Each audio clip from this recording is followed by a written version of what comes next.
March the 12th. For the longest time today I thought I come on here tonight and tell you that I got nothing. I woke up with my vision exploding into sparkles and my stomach in the toilet. In the end though, what I do got is exciting, I think. Slime mold. And how a little experiment with this brainless but very smart organism can demonstrate a flaw in our current ideas about optimal strategies in societies. So, slime mold. Despite lacking a nervous system, a simple feedback still allows this network-forming organism to find the shortest path through a maze. Hence, you can be damn sure it will find a piece of oak which it is happy to eat.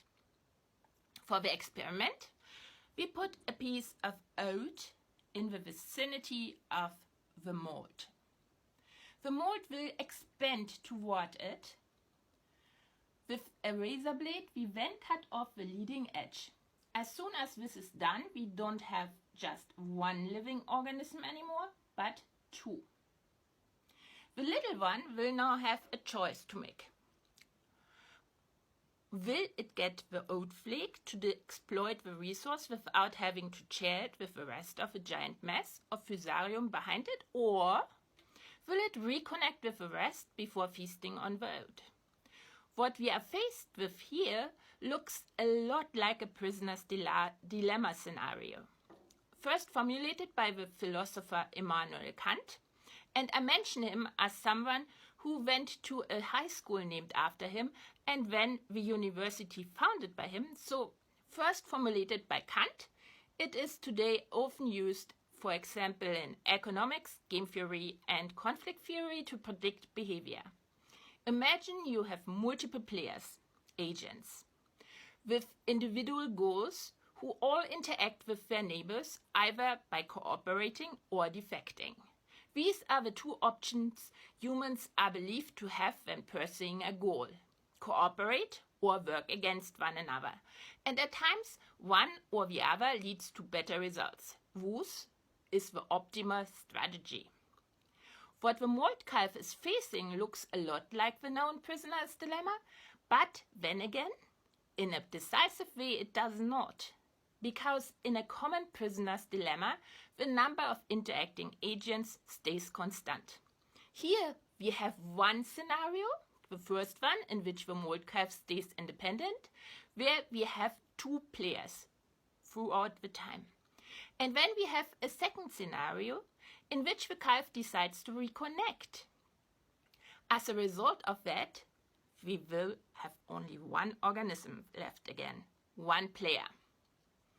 There's no I left, just a we. And you can't defect against yourself. We've changed Kant's rules.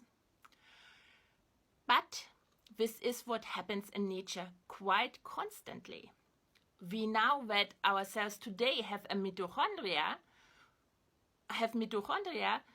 the power stations in the cells, because of a merger of two cells with one specializing in power generating and the other in keeping life going.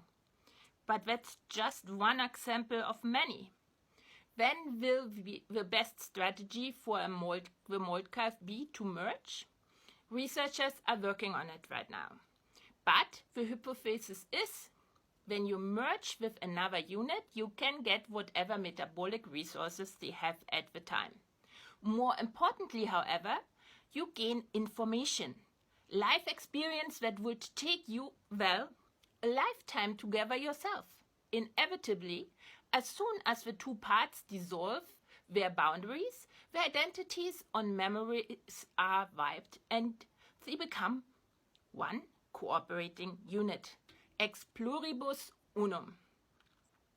To bring this back from the mold to us humans, it's said that language became our sapiens' big advantage because we could cooperate in large numbers because of it. But what I think when we look at what we know today of prehistoric societies and of the free freedoms that seemed to have been fundamental to our ancestors, first the freedom to abandon one's community, knowing one will be welcomed even in faraway lands, 2, the freedom to shift back and forth between social structures depending on the time of the year and the usefulness for a current situation. And 3, freedom to disobey authorities without consequences what brings about the expectation to be convinced with arguments. We should rather think of it as the ability to merge into one, temporarily, one organism that works towards one goal. This is not just semantics, cooperation, merging, no. When you merge, you share the work and the fruit of the work in a way that no part of the whole is struggling to survive, because that has effects on the well-being of the whole organism. This way, when parts of them are left struggling, no part of the whole will ever achieve the optimum.